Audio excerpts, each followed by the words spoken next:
আসসালামু আলাইকুম, সুপ্রভাত, গুড মর্নিং। কেমন আছেন সবাই? কাছে দূরে যে যেখানে আছেন আশা রাখছি ভালো আছেন, সুস্থ আছেন। আলহামদুলিল্লাহ, আল্লাহর অশেষ মেহেরবানিতে আমরা সবাই ভালো আছি।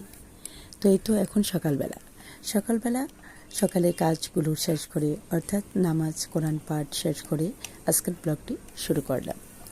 তারপরও ঘরোয়া কাজ তেমন একটা আজকে শেয়ার করব না।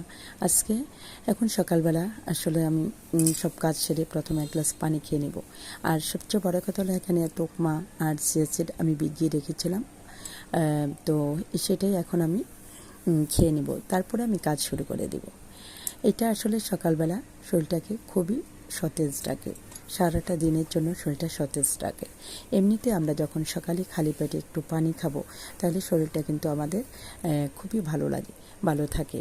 তো বন্ধুরা, আমাদের সকালবেলা কিন্তু খাদ্যনালীটা শুকিয়ে